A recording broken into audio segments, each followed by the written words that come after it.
Subscribe to our YouTube channel and press the bell icon to get the latest updates. And the India International Center, let me welcome you all to the That Memorial Lecture.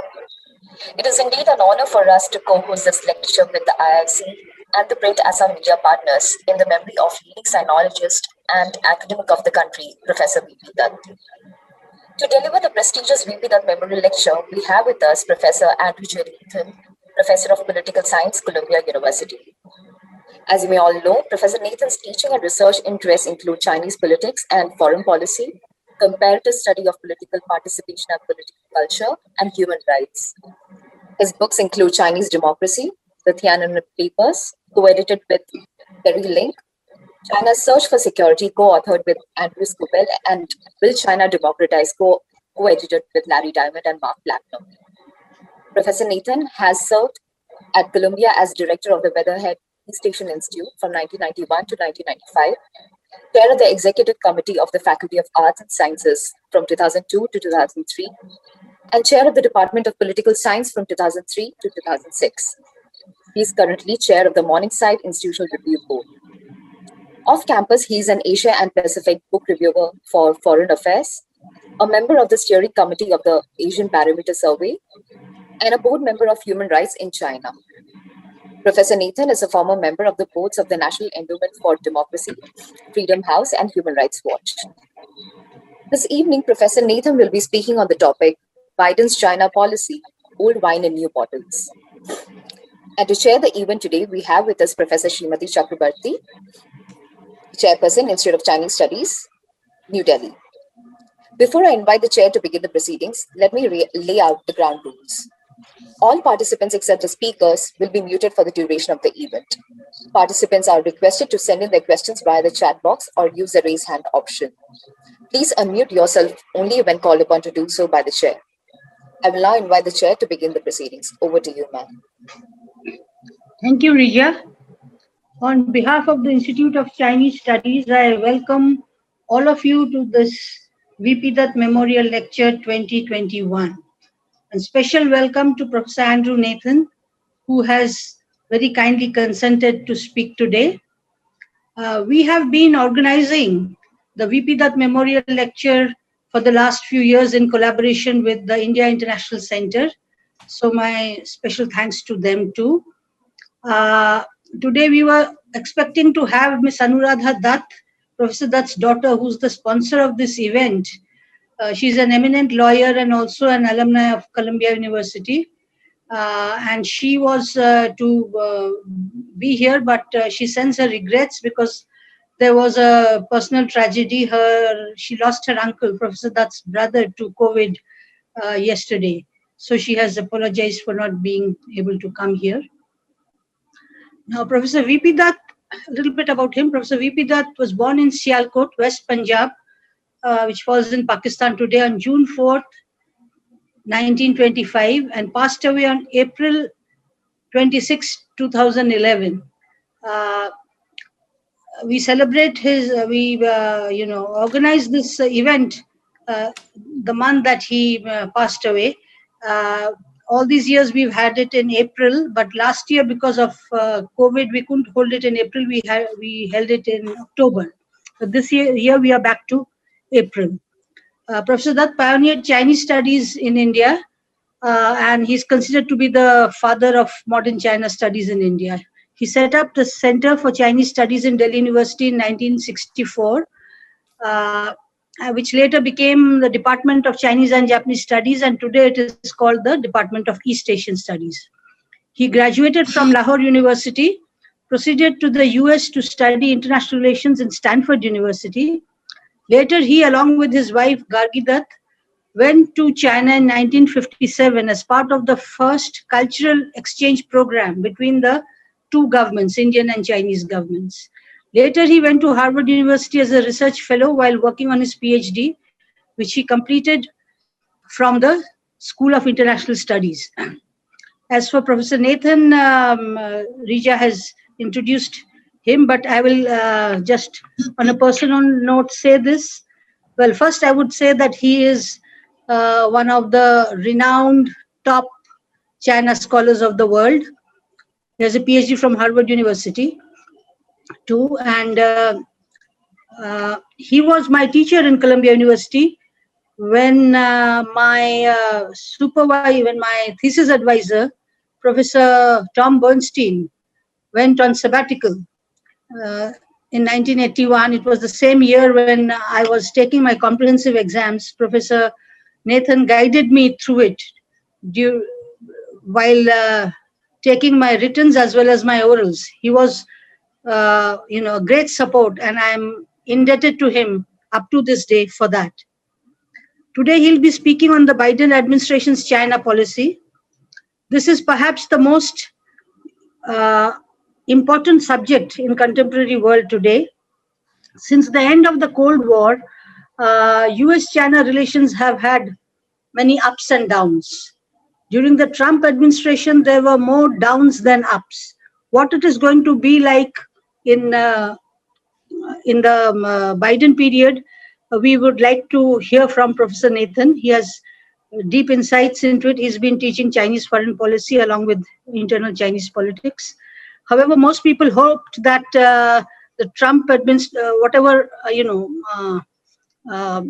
things will be very different in the Biden administration. But Professor Nathan calls his lecture old wine in new bottles. So probably he doesn't see too much of change in it. But of course, it's only been 100 days that Biden has been in power. But nevertheless, we all look forward to this lecture, and I'm sure we'll be enlightened by the end of the lecture. So thank you again, Professor Nathan, for agreeing to deliver this lecture. So the floor is over to you. It's all yours now. Well, thank you, Srimati and Dr. Nair, for that very nice introduction. I'm very honored to be here and speak to honor Dr. VP Dutt. I'm sorry that I cannot be there in person, but of course the pandemic makes that impossible. And I've been very alarmed by the news that I'm reading about the pandemic in India. And I'm happy to see that there are so many people participating in this event, because I guess it means that you're all in good health, those who are participating. So that's a bit of good news, and I hope you will stay in good health. When Srimati and I started studying China a little bit earlier than Srimati did, in the 1960s as an undergraduate, but even in the 70s when she came to Columbia to study it, and she had already been studying it in India, China was not a subject that so many people were interested in, but it has become extremely important to all of us in the United States and to all of you in India. So obviously, Professor Dutt was very foresighted, as Srimati has already said, in launching this field of study in India. And it is developed to a great extent, and you have a distinguished cadre of China specialists in academia and in the diplomatic corps and in the business community now. So it's really an honor for me to speak with you. My topic today has a question mark after it. At least that's what I had sent over for the announcement, Biden's China policy, old wine in new bottles, question mark, because I'm not saying that there's nothing new. What I'm saying is that on the surface, Biden's China policy looks similar to that of Trump, but deep down inside, it's rather different in some important ways. In a superficial sense, Biden has continued has not abandoned, let's put it that way, so far, some of Trump's important policies that he implemented, including the tariffs, including the emphasis on the Quad, including the stepped up naval patrols in the South China Sea, and including the upgrade in the protocol status of Taiwan. And these continuities are grounded upon a deeper continuity, which is that in the Trump administration, it was the time when American policy decisively pivoted from engagement to a position that the Trump administration in one of its documents labeled strategic competition. That pivot had been in the making for some time. People had been, of course, noticing the so-called rise of China, especially since the 1990s, the tremendous growth in the Chinese economy, the tremendous increase in the sophistication of Chinese technology, the steady double-digit growth in most years of the Chinese defense budget, and the creation by China gradually of a bigger and bigger navy in particular. But the debate had been ongoing for some time when, as to what this really meant. And under Deng Xiaoping and under Jiang Zemin and Hu Jintao, the Chinese government continued to project an image of, relative modesty and cooperation. With the rise of Xi Jinping, the more assertive Chinese foreign policy and military policy became evident. And that intensified the debate in the United States. And with the rise of Trump, it sort of brought to a head this line of thinking in the United States. And there is now a very broad consensus among both Republicans and Democrats in government and academia, even in the business community, in media, that China is some kind of a threat. And as I say, the official slogan for this that has kind of risen to the top and around which everyone can agree is that China is a strategic competitor. Looking back, the emergence of China as a strategic competitor was, I would say, was inevitable. That doesn't mean that everybody predicted it, but the reasons for it are very understandable. Some of you may know that in 2012, I published a co-authored book with Andrew Scobell called China's Search for Security. And in that book, we pointed out that from a Beijing point of view, from a China-centered point of view, China's security was, and this is still the case now, was very vulnerable. China had many internal problems. China had important territorial control issues like Tibet, Xinjiang, Hong Kong, Taiwan, from their point of view, a territorial control issue. They had a rapidly rising middle class that was ideologically unstable in terms of its commitment to the vision that the Chinese Communist Party had. But very importantly, for the current US-China relationship, China was surrounded by the United States and its allies, which remains the case today. The United States has, as you all know, very large military deployments in the region of Asia and has been the dominant military power in the Western Pacific and the South China Sea and so forth for decades.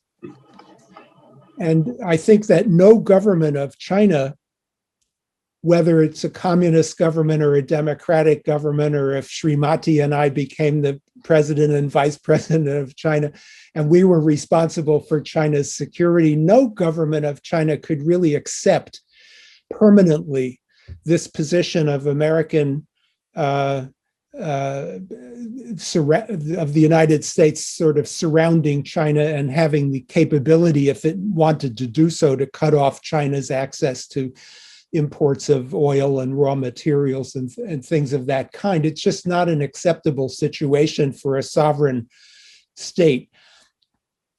I remember when Donald Rumsfeld, then the US Secretary of Defense, was at the Shangri-La conference in Singapore and asked the Chinese defense minister, "Why are you building up your military? Nobody is threatening you." That was a hypocritical question, because Rumsfeld knew better than anybody else that the United States had a potential stranglehold on China in a military and economic sense. So, of course, the Chinese government has done the things that it has done. There's a question of the way it's done it, the timing that it's done it, but it was inevitable that China would push back against the United States, and it was inevitable that in due course American policymakers would become alarmed about this, because for the United States, the preservation of I say our, I mean, I'm not in the government, the preservation of the United States' inherited incumbent position of dominance in Asia is also a natural behavior in international politics. One has an advantage and one wishes to maintain it. So the rise of the emergence of this situation of strategic competition was, I would say, was inevitable and makes sense in terms of international relations theory or what we know about the behavior of states. However, the way in which the Trump administration dealt with that problem was short-sighted, lacked strategy, and lacked coordination. Trump himself, as we all know, is not a long-term thinker, not a strategic thinker. And if anything, his major concern was always with his domestic political support and how he could sell himself to the American public. And he chose to do so by placing an emphasis on the trade deficit and said that trade wars are easy to win and put in these tariffs. And he really had himself no other interest in the issue of China than the trade deficit. And as you all know, his strategy for dealing with the trade deficit itself was a failure. He allowed other members of his administration to kind of run wild with their own China policies. And there were many different such policies. So one of his trade advisors, Peter Navarro, had an ambition to achieve the complete decoupling of the two economies, and he pushed on that as much as he could. That did not succeed, but that was his policy. The official trade negotiator, Robert Lighthizer, much more professional individual in this area, had in mind trying to change the Chinese economic model to make it more like what the United States viewed as a so-called level playing field. That didn't work either. Mike Pompeo, the Secretary of State, along with Mike Pence, the Vice President, put forward an extremely alarmist view of China as a threat to Western civilization. And in one of his last speeches as Secretary of State, Pompeo even advocated that US policy should be to encourage the Chinese people to overthrow the Chinese Communist Party. Other members of the administration were focused on domestic security issues in the United States. So the head of the FBI, Christopher Wray, launched a so-called China Project to try to root out Chinese spies in the United States who were stealing technology. And Matt Pottinger, the senior China official in the National Security Council, was concerned about China sending security agents to the United States to threaten Chinese who had taken refuge here and so forth. So they all had their different agendas and there was no coordination. This is where the question mark in my talk title comes in, because I don't think that the Biden policy is completely old wine in new bottles. I think that the Biden policy is different from the Trump policy in one very big, important way, which then has a number of categories underneath it.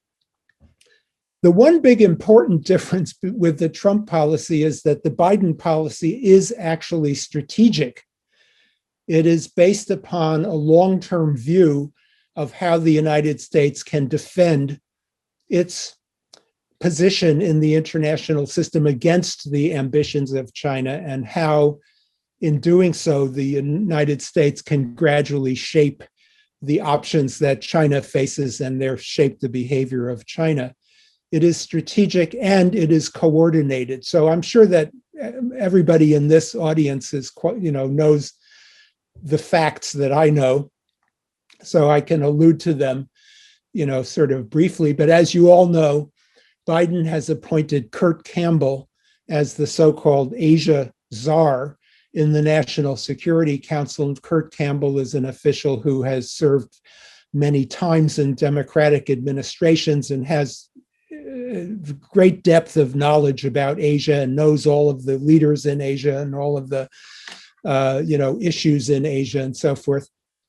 And he is in charge of coordinating it. And Biden has hired a lot of other China experts throughout the administration, others in the National Security Council, others in the State Department, the Defense Department, the Office of the Trade Representative, and so on and so forth. So they're all very sophisticated, and Campbell will be coordinating their activity. What is this strategy that the Biden administration has begun to show us in managing the China relationship? The first part of it, and this has become a cliche, when you read Dr. Nair, I think, mentioned that I do the Asia and Pacific book review sections in Foreign Affairs, the magazine that's considered the most influential and the oldest U.S. journal on foreign policy. And so I read I write the Asia Pacific book reviews, but I read the whole magazine, of course. And it used to be that every third issue would have an article on China. And now just about every article that's in Foreign Affairs will, even if it's about health, if it's about technology, if it's about Russia, if it's about the Middle East, will have a number of paragraphs at least on China, because China is now everywhere. And what has become a cliche in these articles is the final paragraph that says, our China policy needs to start at home in the United States, fixing what's wrong with the United States. And yes, that is item number one of Biden's China policy, is to start at home. To take this word competition in the phrase strategic competition literally and say, okay, if we're competing, we have to compete. I think the idea that we will change China in either by making China more friendly to us or by somehow destroying, preventing the rise of China and pushing China back down, those ideas are gone from Biden's policy. They haven't disappeared from the public discourse, but they're marginalized in the public discourse because neither of those concepts really makes any sense, I must say. But we have to accept China as it is. China may change. China is bound to change. We're all bound to change as time goes by in one way or another, but it's not going to be done by us. And it may not be, probably won't be the changes that we would prefer. So therefore, competition has to start from home. This is actually convenient for Biden because Biden's first priority really is at home. I mean, his domestic policy is not really driven by China. It is driven by his progressive agenda, by his concern to restore the middle class, to restore the economy, and so on and so forth. But China becomes very convenient as a motivator for this domestic policy. So as you know, Biden ran on the platform of Build Back Better. And then having become president, gave this speech where he said, if we're going to compete with China, we have to show that democracy really works. So it's kind of like Sputnik. I'm old enough to remember when the Russians launched Sputnik and when the President Kennedy then said, we have to compete. It's a convenient reason to try to persuade the public and the Republicans and others that the federal government needs to be active and take a lead and spend money. But it's not just an excuse. It actually is a strategy for dealing with China, because if the United States doesn't have an attractive model, doesn't have the money to build up its defense, doesn't have the money to compete with China's Belt and Road Initiative and so forth, then China will win, whatever winning means, which is a debatable question. The second element of the Biden-China strategy, and it's very, very different from Trump's strategy, is to work with allies and partners. You saw Japanese Prime Minister Suga visit the White House recently and meet with Biden. The Japanese alliance is extremely important, of course, for the United States position in East Asia. People like Kurt Campbell have worked on that alliance for years and years. It's an alliance that has plenty of problems in it, but which is essential to the success of U.S.-China policy. That's where it makes sense that Biden inherits the Quad and looks to a country like India for whatever cooperation India would be able and willing to offer in offering the world, as it were, alternatives to Chinese influence. Biden is cultivating the European partners, trying to put credibility back in NATO. Biden is re-entering the World Health Organization, re-entering the Kyoto Climate Accord, re-entering the Iran deal, will re-entering or becoming engaged again in the United Nations Human Rights Council and in the United Nations in general, with a very good new UN ambassador, Linda Greenfield Thomas. He hasn't said so yet, but I think he may re-enter what used to be called the Trans-Pacific Partnership.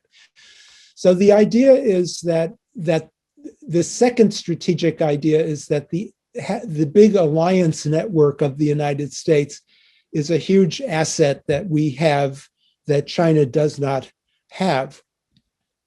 On the other hand, the administration is clear that the allies are not going to sort of solve the China problem for the United States, because none of the allies has the identical interests with respect to China that the United States has. The Europeans don't have a major security concern. They're not committed, for example, to the defense of Taiwan. The Japanese don't want to be dragged into a war over Taiwan. India, at the end of my remarks, I want to come back to the question of India-US relations to sort of ask the audience to help me with this important question, but it seems obvious that India doesn't, share all of the security interests of the United States, nor does the United States place the same priority that India places on some of India's concerns. So the allies are important, but alliance relationships inherently are difficult and limited, and so the administration doesn't, I think, is sophisticated enough to not expect too much out of the alliances. And another problem about the alliances is, as many people have pointed out, that the allies cannot, quote unquote, unsee the Trump behavior. They can't forget that under Trump, the United States was capable of insulting its allies and ceasing to cooperate in many respects with its allies. And so because of Trump, the US commitment has come to be regarded as something that's only good for as long as a particular president is in office and unpredictable after that. So this is a big problem. The third element of Biden's China strategy that is different from the Trump strategy is I was going to say a much heavier emphasis on human rights, but I think I should simply say an emphasis on human rights in the following sense, that Trump himself placed no emphasis whatsoever on human rights. Some of his officials did. Again, the Pompeo Pence group did emphasize human rights, but in a very narrow fashion as essentially religious rights. Part of the Pompeo and Pence personal individual political strategy for their political lives after Trump was to appeal to the Trump base. And both of these men have strong political bases in the American evangelical Christian community. So to the extent that either of them talked about human rights, which from time to time they did very emphatically, they were chiefly concerned with religious rights, and that meant the rights of Christians around the world. And then if And then to sort of show sincerity, they would also speak about the rights of Muslims around the world when it came to China, the Xinjiang, the Uyghur issue. But their concept of human rights was, number one, was narrow, and number two, it was not coming from the president. It was their own freelancing. In the Biden administration, it's different. They are interested in the full range of human rights. Now, I teach a course, undergraduate course called Introduction to Human Rights, and I'm 100% aware of the issue of the so-called American exceptionalism that the United States wants to use human rights against other countries, but doesn't itself accede to core treaties and so forth and so on. And this is true. I teach about that in my class. But though that is true, nonetheless, the Biden administration has elevated human rights in its global foreign policy and has made it an important part of its China policy. And I think there are 5 reasons for this. So I'm talking about my third element of Biden's strategy, and now I want to talk about 5 reasons for that third element. I hope that is not going to confuse people with all the numbers. But the first reason why human rights is important in the Biden China policy really is that I think Biden and Anthony Blinken and Kurt Campbell and the other key policymakers honestly believe in the importance of human rights. And I think, this is perhaps a somewhat overlooked feature of American foreign policy, is that the people making the policy often have a very deep personal commitment to human rights, despite the problems of getting certain treaties through the Senate and things like that. So that's important. And I know when I've contacted members of the administration, even in the Trump administration, in the State Department and the NSC, about certain human rights cases, the person on the other end of the line is honestly wants to cooperate out of personal commitment. That said, though, another reason why human rights is part of Biden's China strategy is a more political reason, which is that it's always been difficult in the United States to explain to the broad American public why the United States is spending so much money on far-flung defense bases, a big diplomatic corps, even though it's under-budgeted, foreign aid. Why? We're a continent, we're separated by 2 oceans from the rest of the world. Why do we have to be involved in Asia at all? Is something that has always been difficult to sell to the average American voter. And it is for long has been the case under President Truman, under President Carter, under Clinton, that you could explain these foreign policy commitments to the American public in a sentence or 2 by talking about human rights and democracy. And you didn't have to get into all the complexities of strategy, and that still works.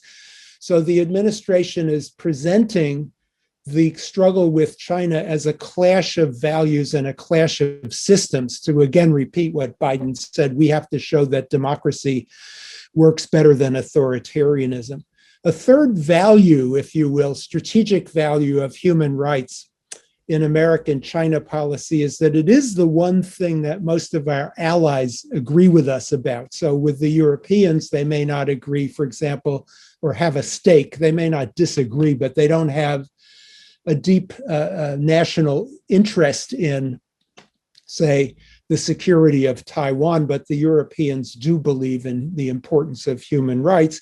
And that's true with the Australians, and it's true, with with the Japanese. And so it provides a sort of a core basis for the work with the allies.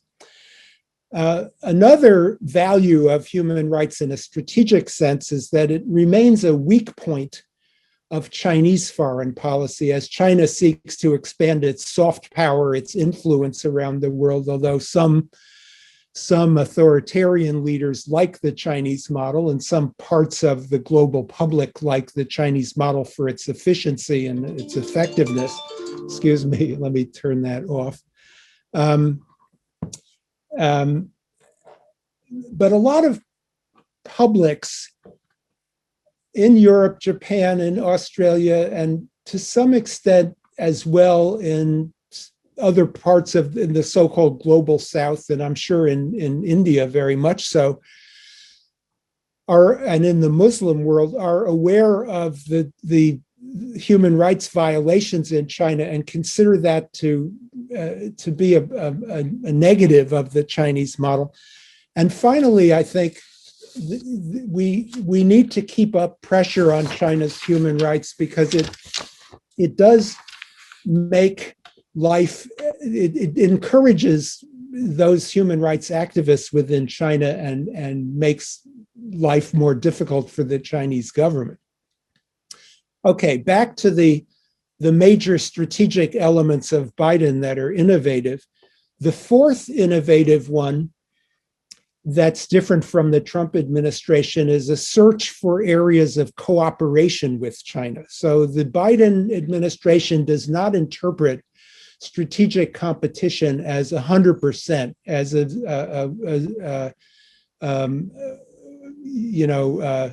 zero, what is the word I'm looking for? Zero-sum relationship with China. It believes that cooperation is possible with China and is in fact imperative with China on certain issues.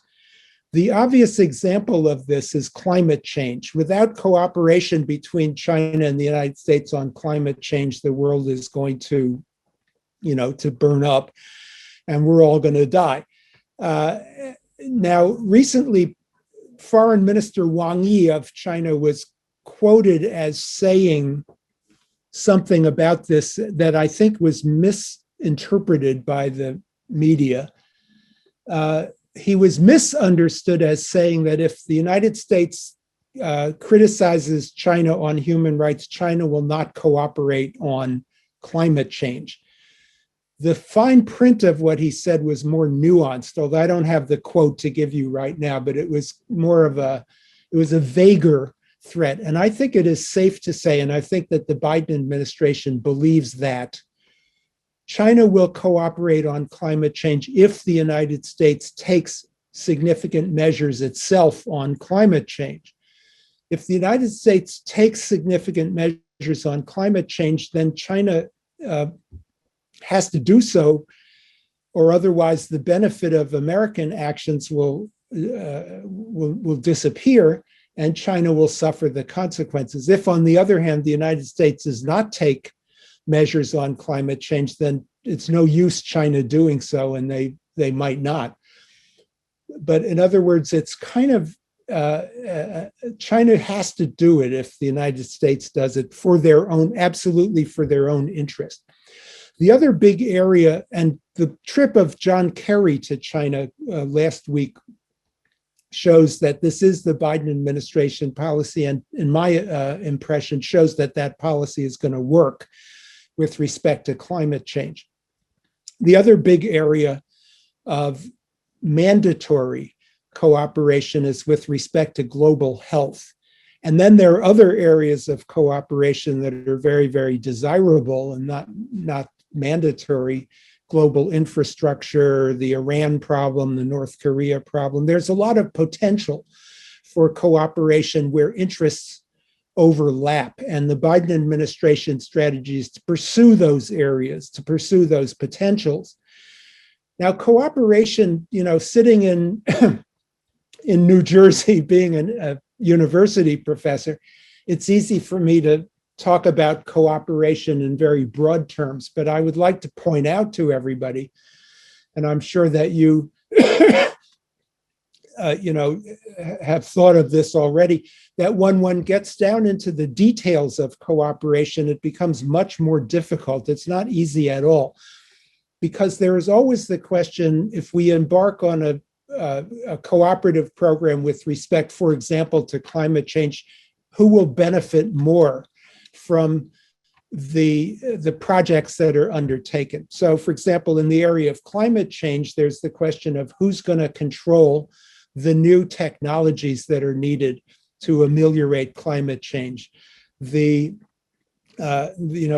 saw that struggle play out in the solar panel business, where there was a big struggle between the Chinese, the Europeans, and the Americans for who would control the solar panel business, and the Chinese won that struggle. So all of the new technologies, hydrogen powered vehicles, carbon recovery technology and so forth, whoever controls those technologies is going to make a lot of money and have a lot of influence in the 21st century. So you can cooperate, but as you cooperate, you're still competing. The same thing is true with global public health and with all of these other areas that cooperation has under it intense competition. There's also the question of the distribution of costs. Who's going to pay more for these cooperations? And there is the problem of distrust, which can never be ameliorated. I see some writing by people saying the two countries distrust each other and they should trust more. That's impossible. Distrust is built into international affairs. So cooperation is not an easy strategy to pursue, but it is part of the Biden-China strategy. The final element of the Biden-China strategy that I want to mention is what I'll call partial decoupling. As I said, some members of the Trump administration wanted to pursue complete or nearly complete decoupling, and that was Peter Navarro in particular, who had a lot of influence with the president. I don't know that Trump bought into that vision because he doesn't think long term, but he allowed Navarro to advocate for quite a few policies, including the trade war and including the ban on Huawei and other the effort to dissuade allies from using Huawei ZTE equipment and so forth that Navarro thought would be pushing toward decoupling. And there was also a faction in the Trump administration, the so-called Wall Street faction, Gary Cohn, who was for a time the economic advisor, and then he left the administration, Mnuchin, Trump's son-in-law, Kushner, who didn't want decoupling because they felt that the finance industry still could make a huge amount of money in China. So, and I think that from an analytical point of view, full decoupling is not really feasible. It's not imaginable. It would be bringing back supply chains, for very complex supply chains from really all around the world to the United States, where they wouldn't be economically viable.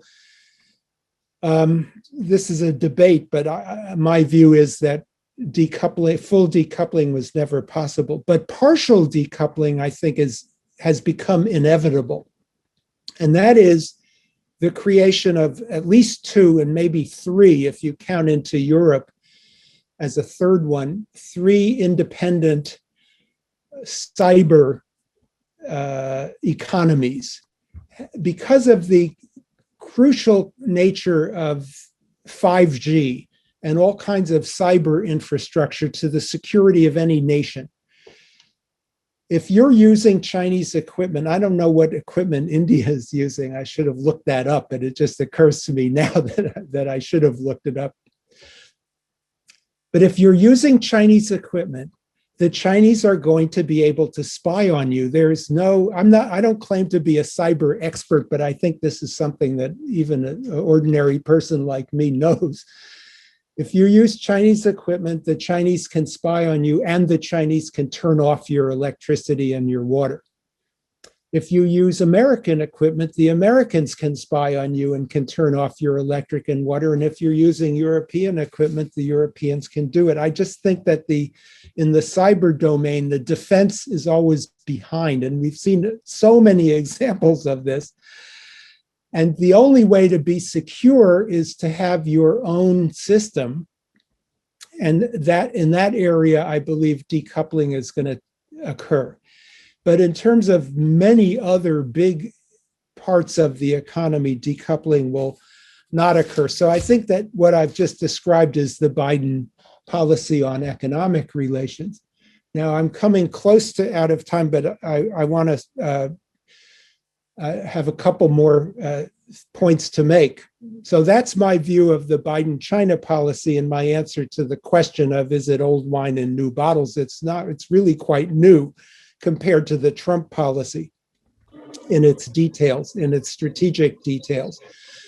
Is the Biden policy gonna work? Is it a good policy? There is, of course, criticism of it. So there remains the criticism on the right from people like Pompeo, Pence, Newt Gingrich, Steve Bannon, and so forth, that China represents an existential threat to American civilization, and we have to really do everything to fight back. We can't cooperate. We've got to beef up military, political pressure, and have a so-called new Cold War.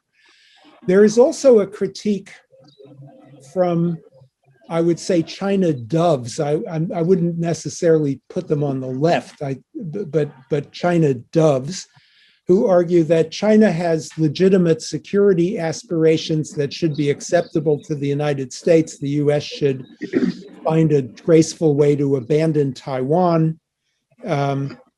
It should not go so hard on human rights, and it should try to negotiate a kind of a new G2 global condominium. The Biden administration policy is in between these two extremes.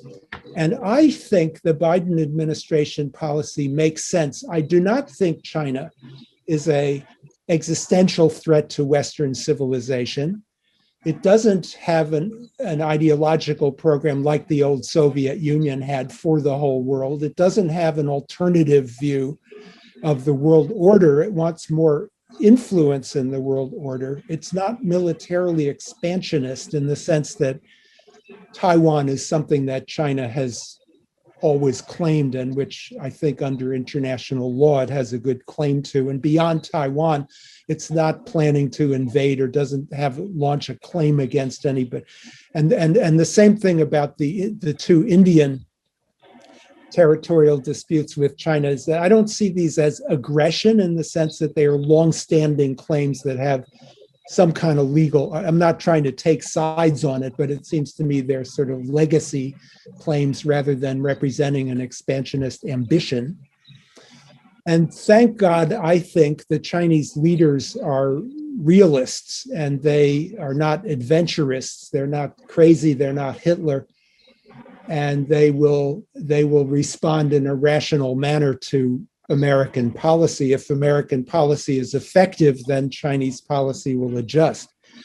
On the other hand, there are some very, very hard issues between the two sides, and the most important of these is Taiwan. The Taiwan situation is very, very dangerous.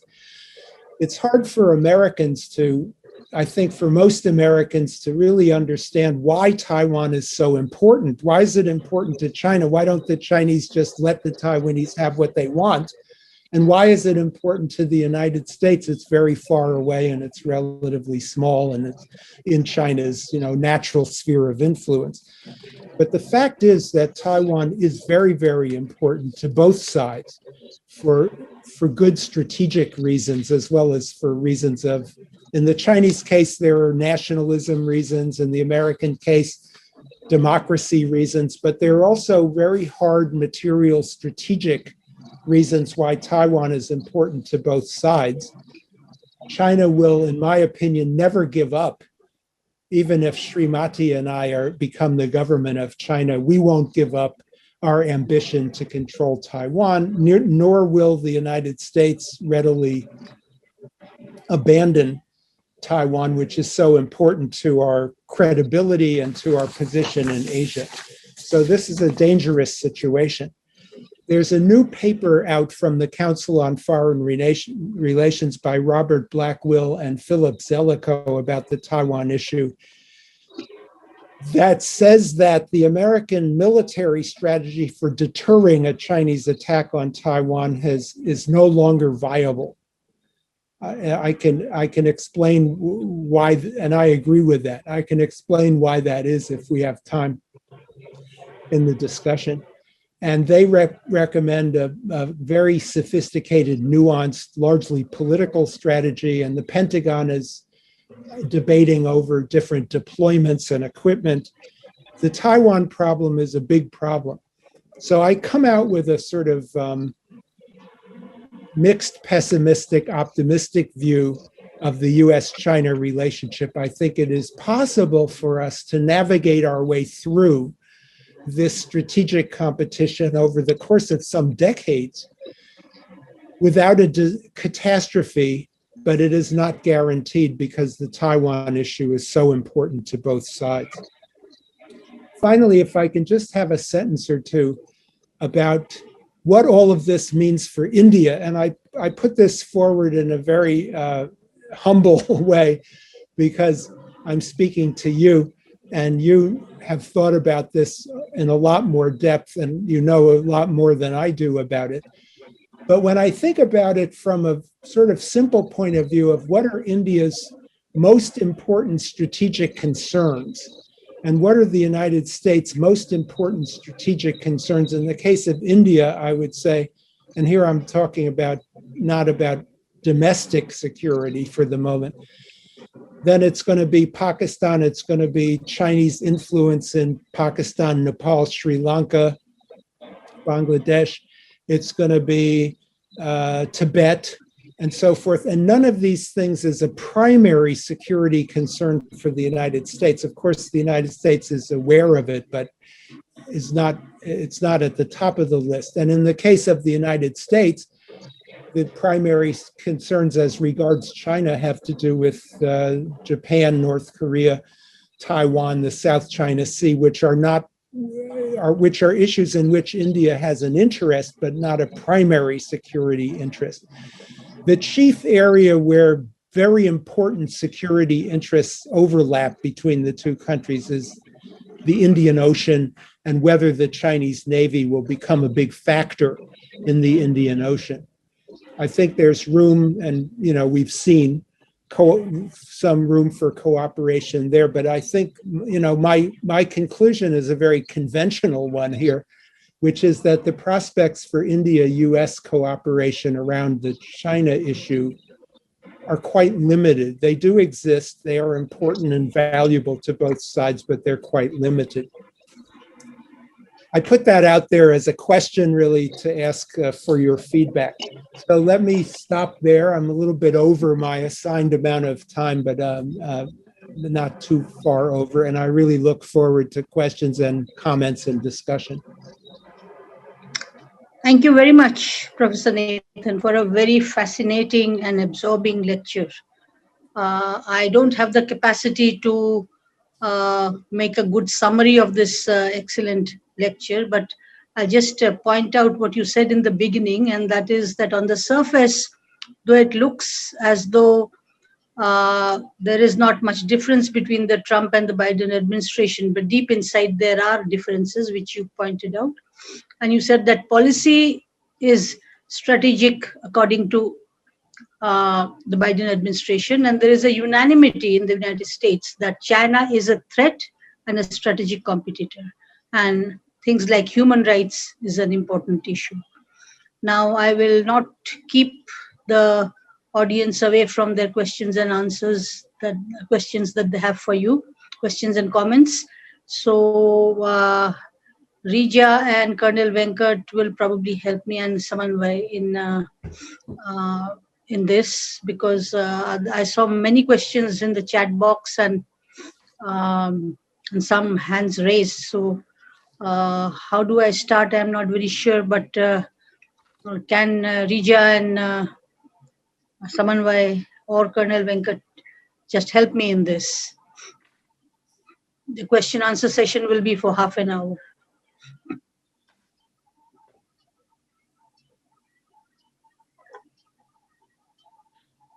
Yes, Rija?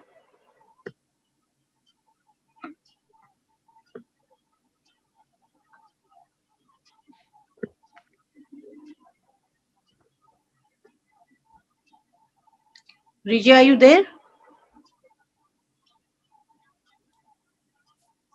Would you like me to look at the chat and If see you what? if you can, yeah. Because Okay, I have to squinch down to look. One second, I can just read out a question. There was a question from General yeah, Narasimhan, please, Samanvai, yeah. that if he understands your statement correctly, you said that President Trump considered human rights issues a lower priority than his colleagues. Then how do you explain the laws that he got passed relating to Tibet, Xinjiang, and also his reactions to China's moves in Hong Kong? So this is a question by General Narasimhan. How you say Trump's laws about what? Could you say that again? If Trump did Trump consider placed the human rights lower. issues a lower priority than his than perhaps his predecessors, then how do you explain the laws that he got passed relating to Tibet, Xinjiang, and also his reactions to China's moves in Hong Kong? Okay, so as far as I know, Trump had nothing to do with any laws that were passed about Tibet and Xinjiang. They were not sponsored, promoted by him. They were, and his reaction, I don't remember that Trump had any reaction to the events in Hong Kong either. The Pompeo State Department, I can't remember now, honestly. I don't think that so that's the best answer I can give to this question is I don't think that Trump personally said anything about any of those issues. What he did say about Xinjiang was that he supported President Xi's crackdown in Xinjiang. This was a statement that he made privately that was leaked, and at the moment I can't remember the exact circumstances of it. Yeah, that's the best answer I can give to that question. Probably I didn't give a very good answer, but that's the best I can do. Sure. There was also a question from Ambassador Vishnu Prakash. If I could just ask him to unmute himself and ask his question.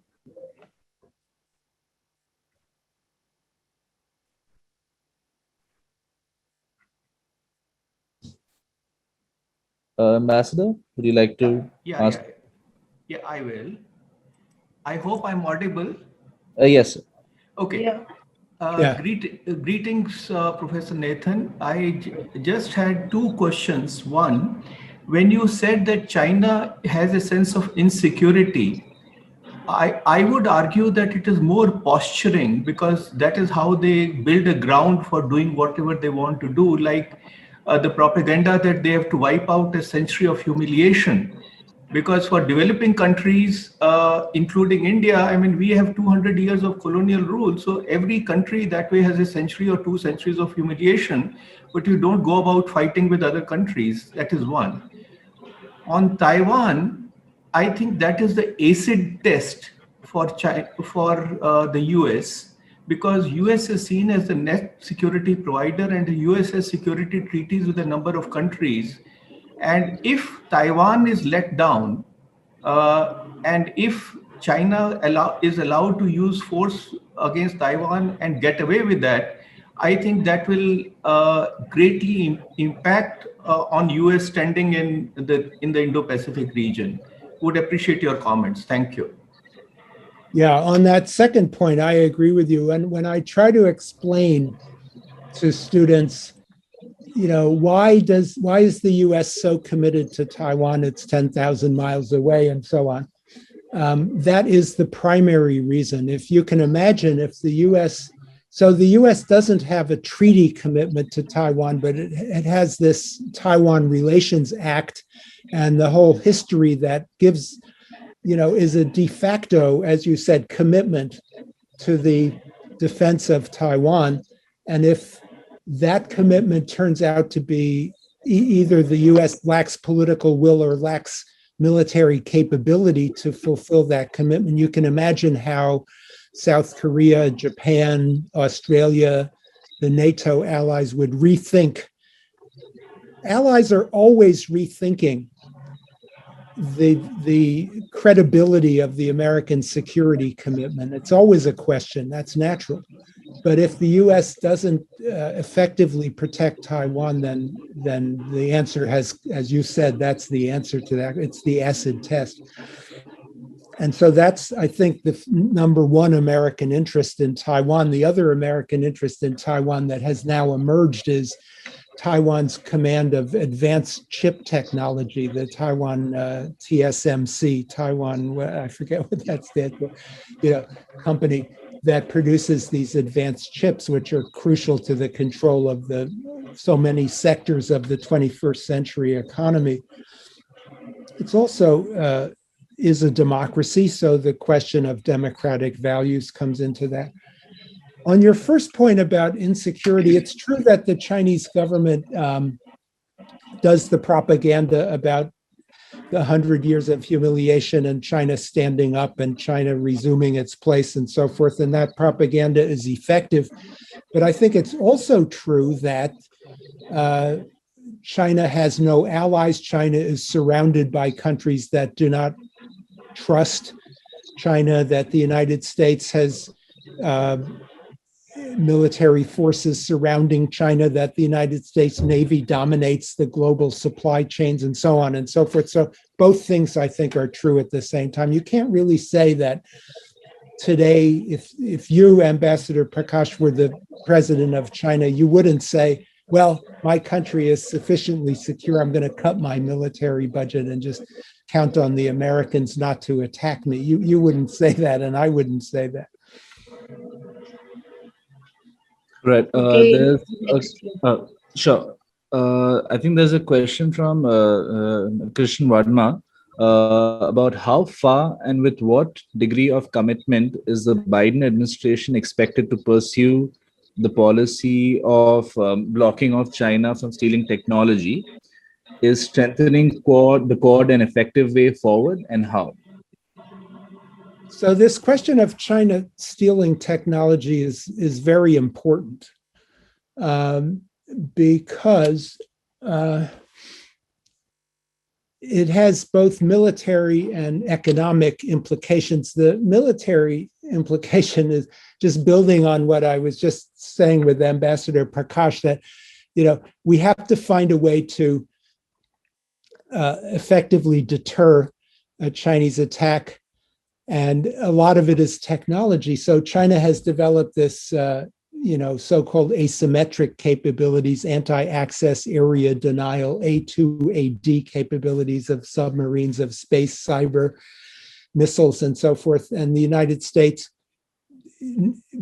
relies upon its technological edge to credibly deter China, because in fact the Chinese Navy has become bigger than the American Navy, and China's closer to the Taiwan, war zone than the United States. Technology is essential.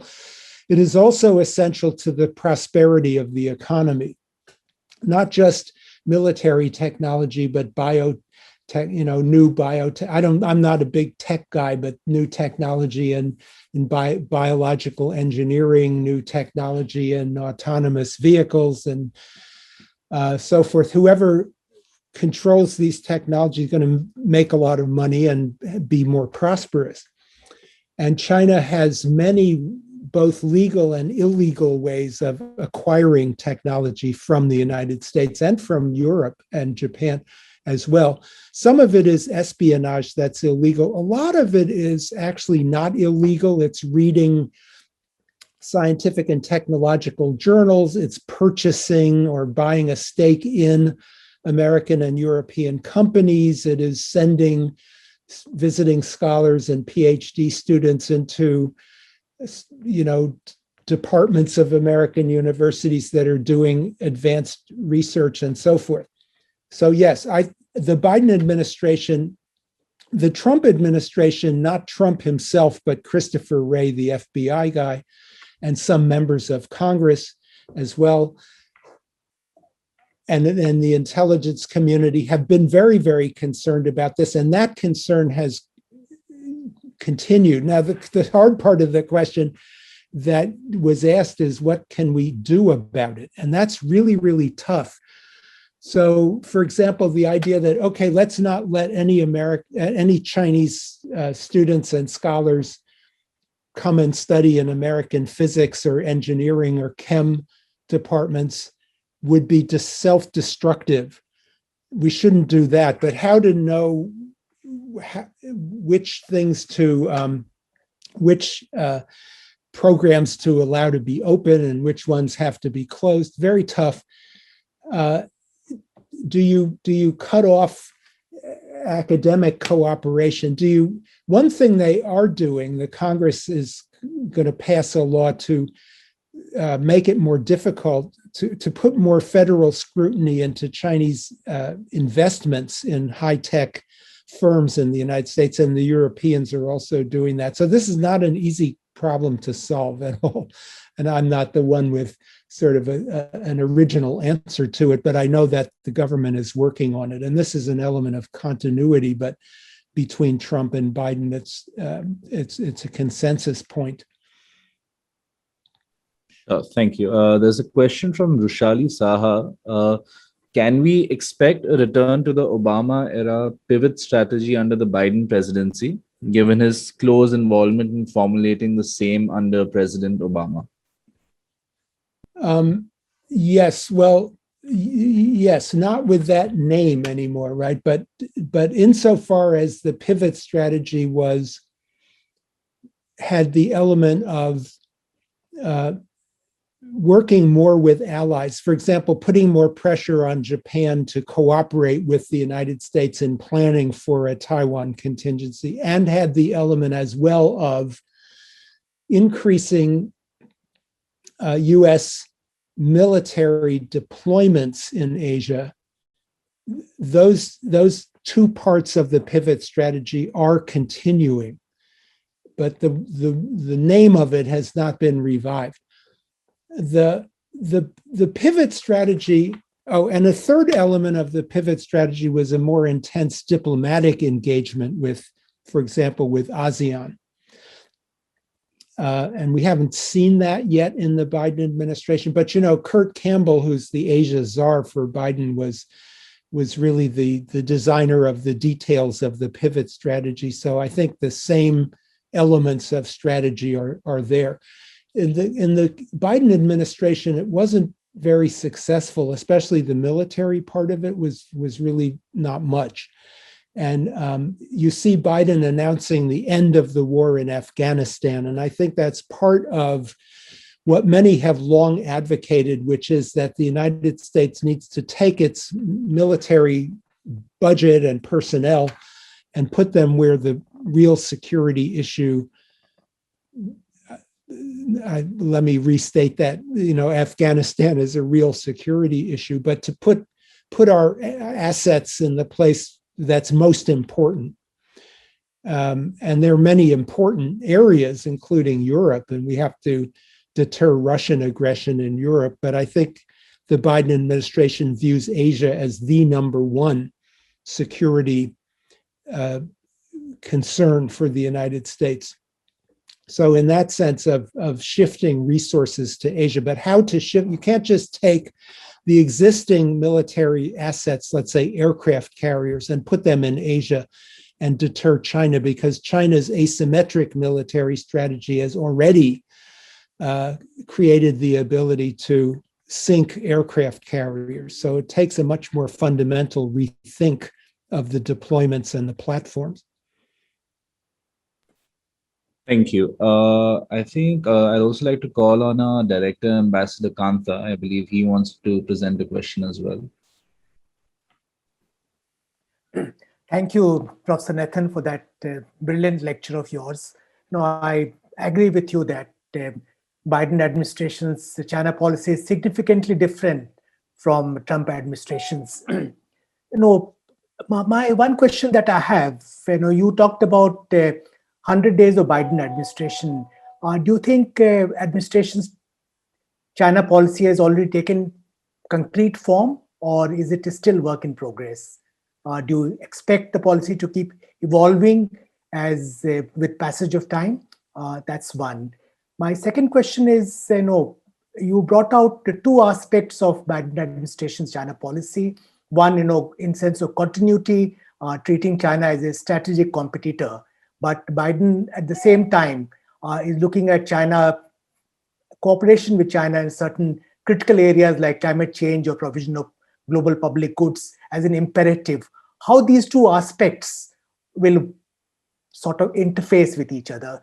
To what extent the Biden administration is prepared to moderate its strategic competition with China to accommodate the imperative of cooperation? A third question, if you permit me, if this is in fact you mentioned in passing and you promised to elaborate on it further during discussion stage, you rightly brought out that Taiwan is a very big factor in US-China relations. You seem to suggest that the US ability to defend Taiwan is somewhat doubtful. Can you please elaborate on it? Yeah. So on your first question, I think the Biden China policy is already clear. I mean, of course, I could be wrong, but my assessment is these 5 elements that I described are the direction. It didn't require, his China people throughout the government didn't have to start studying China when they came into office, nor did he. Right? They're all very, very experienced, and they knew what they wanted to do, and they've started to do it. So I think the strategy that I've outlined is going to continue. And of course, as it continues, it will either succeed or fail in some respects and so on. And there would be adjustments. But at the level that I'm describing it, I don't expect, a change of direction. That's in your first question. On your second question, the Chinese diplomatic strategy has always been the one that you suggested, which is, I'll cooperate with you if you stop criticizing me. It's interesting how incredibly sensitive they are to human rights criticisms. They could just say, go ahead, criticize. And, if you criticize the United States, for example, for human rights, and you would be absolutely justified in doing so, and the Chinese do it, criticize the United States for our, racism policies and our bad policies toward the poor and all those kinds of things. The U.S. doesn't care, doesn't listen. But the Chinese government is hugely sensitive to these criticisms coming from overseas, which is kind of a puzzle. It suggests that they know something we don't know about how vulnerable they are to domestic opposition. Anyway, be that as it may, they have always suggested, you play nice with us and we'll play nice with you. I don't think that the Biden administration is going to fall for that. I think the Biden administration policy is, look, human rights is an interest of ours. We're going to articulate that. We're not going to send the Marines to overthrow you, but we're going to say what we want to say. It's important to us. And on your part, China's part, we expect that you will, and this is a good thing about the Chinese government, as I said before, is that I think we can expect the Chinese government to pursue their own interests in a very rational manner because they're disciplined and they're thoughtful and smart. So the Biden administration will say to them, we're criticizing you on human rights and we're offering you this opportunity to do X, Y, and Z with climate or with North Korea and so on. And if you think it's in your interest, you'll do it. So my answer to your question is, no, I don't think the Biden administration will fall into the trap of moderating the competitive. And remember, the number one part of the competition strategy is build back better in the United States, which is something that China won't ask us to give up. On Taiwan, the old American strategy for defending Taiwan was based upon sending aircraft carriers into the battle space and using the planes on these aircraft carriers to frustrate a Chinese invasion of Taiwan. I mean, of course, it's far, far more complicated than that, but that was the guts of the strategy. And now China's capabilities are untested, of course, but the Pentagon believes that they have the capability to sink an aircraft carrier with submarines or with missiles, as well as to hit American bases, Guam, Okinawa, Yokosuka, if they want to, with missiles. And that will potentially prevent the United States. So it's a question of political will, right? Which is kind of weak because there is this debate in the United States with some influential people saying, let's give up Taiwan. So if the Joint Chiefs of Staff come into the White House and tell the president that the Chinese are launching an invasion and we can send aircraft carriers, but those aircraft carriers might be sunk and the aircraft carrier has 7,000 personnel on it, it's an intolerable, it's not a good choice to present to the president. So the Pentagon has tried to suggest to Taiwan that there should be a sort of a poison pill strategy, that Taiwan should build up its own asymmetric capabilities and make itself so difficult to invade that the Chinese would be deterred from invading it. But nobody really believes that that would solve the problem. The United States needs a way to credibly deter, raise the price for China for an invasion attempt. And China has a lot of different potential strategies: embargo,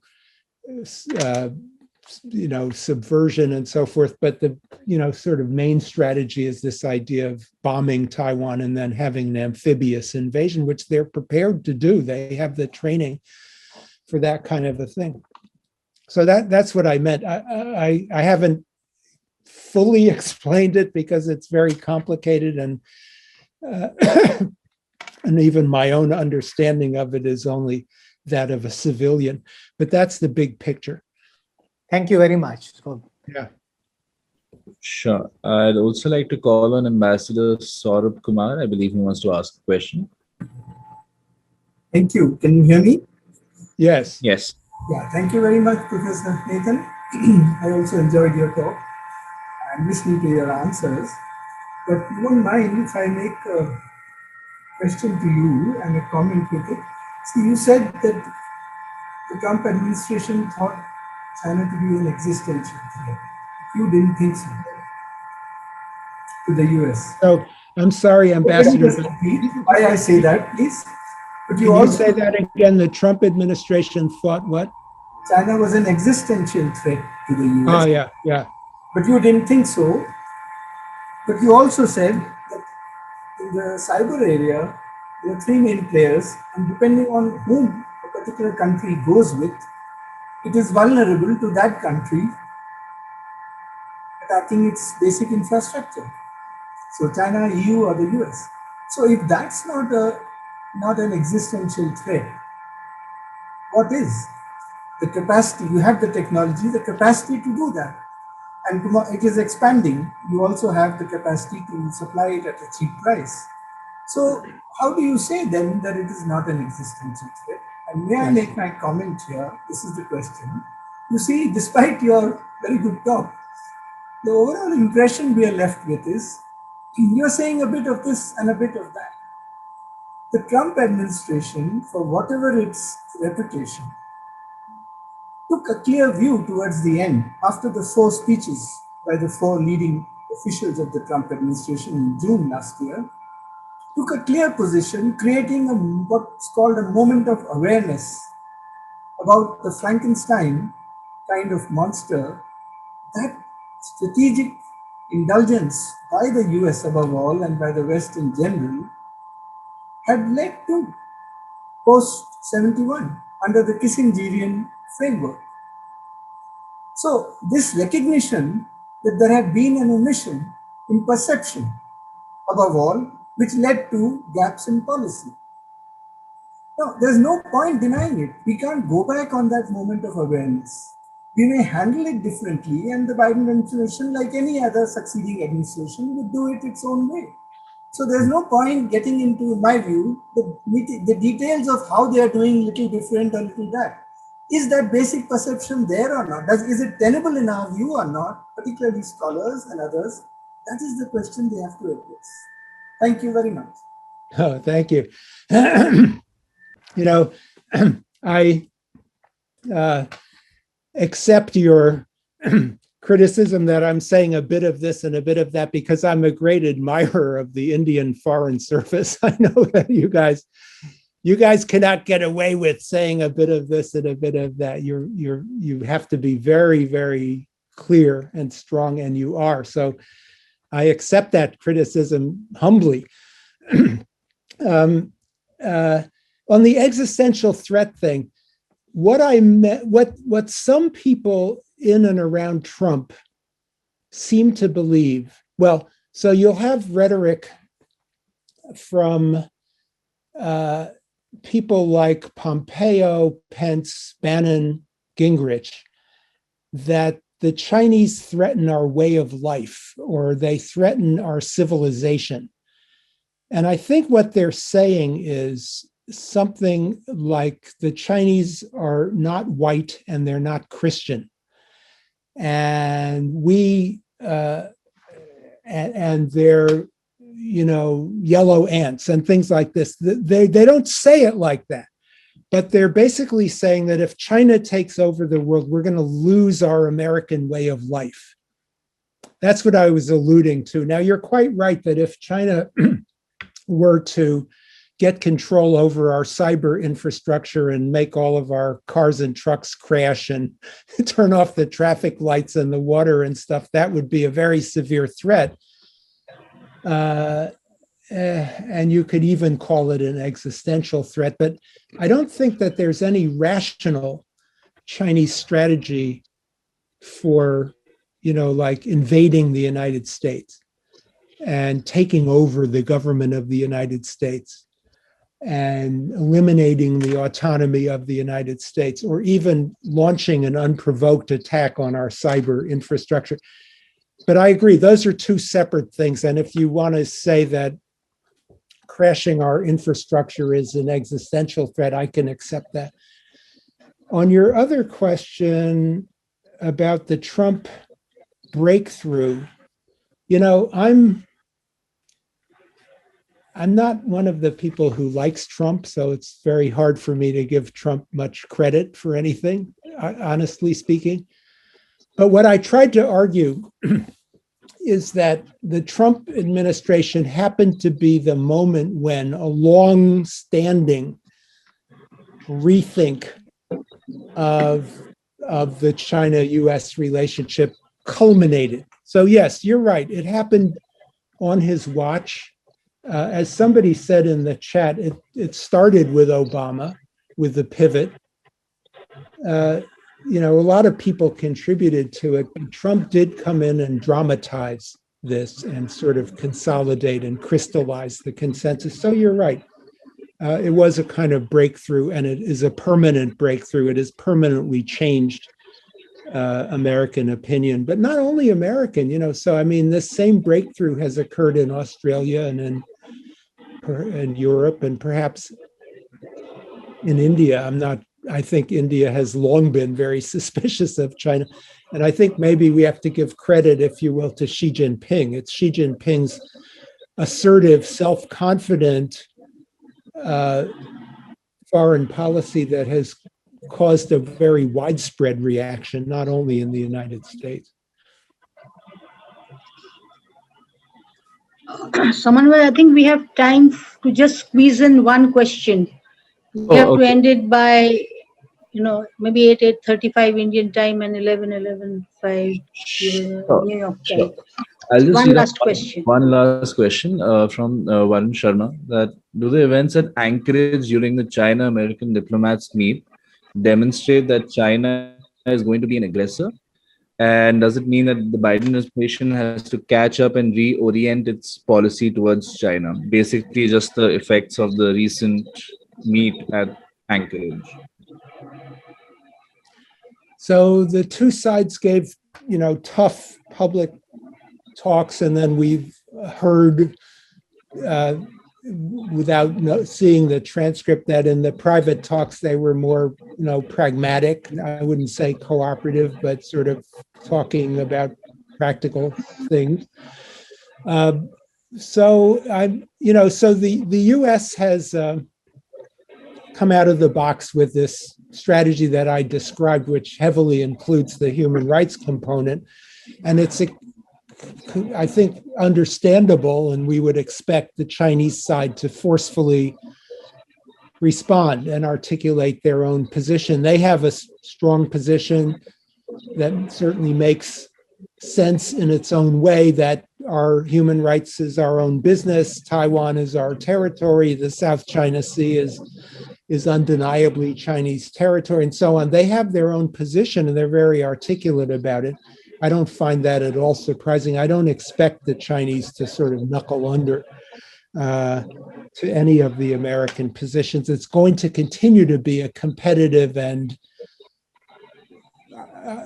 conflictual, I don't mean with armed conflict inevitable, but rhetorical conflict and diplomatic competition and conflict is going to continue. I think I said in my remarks for several decades, which is a rough estimate. I don't think that either side is going to back down in any foreseeable future, and we're going to have tension. We're all going to live in an atmosphere of tension for a long, long time, but I hope it won't eventuate in a catastrophic conflict. Okay, maybe one more question. Someone where you can. Okay, because I was just going to say that perhaps you can maybe give the concluding remarks, because it's already 8:26. So in case you have any questions or comments to make, or any concluding remarks. Who are you saying this to? To you, ma'am. To you. Oh, no, of course I'll give the concluding remarks. But in case there are one or two more people who have any questions, we can allow them to ask. I think we've gone through the questions. There are a variety of comments, so maybe you could just go ahead with the concluding remarks. Okay, why don't you read one of the comments at least?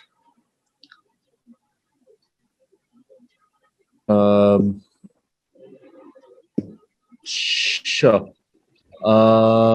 Ambassador Saurav Kumar did say that there is no racial slur to the perception of China being an existential threat, but surely the fact that China's capabilities are not as bad as they could be is not the only thing that should determine our perceptions.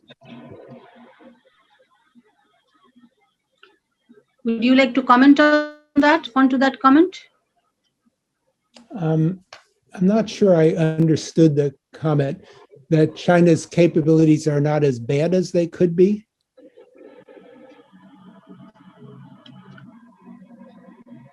Yeah. Oh, Ambassador Kumar, was that your comment?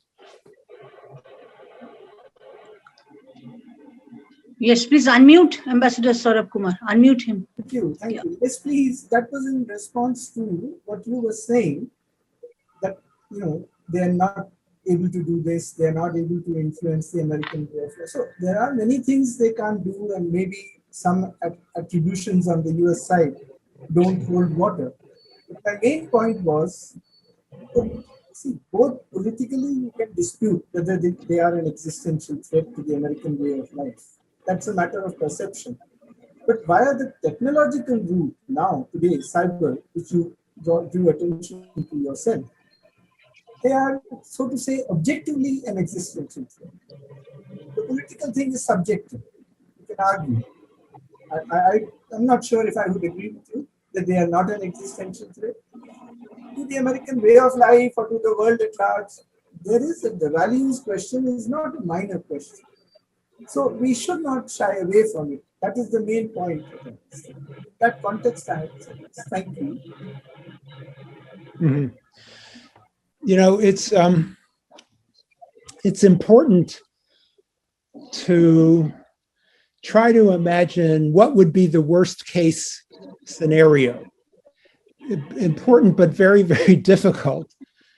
let's say that the Biden administration is unsuccessful in building back better. I mean, let's say that the United States declines, quote unquote, that our economy doesn't recover, that our growth rate is very low, political polarization continues, allies don't trust us, the whole 9 yards, and the United States sort of fades out.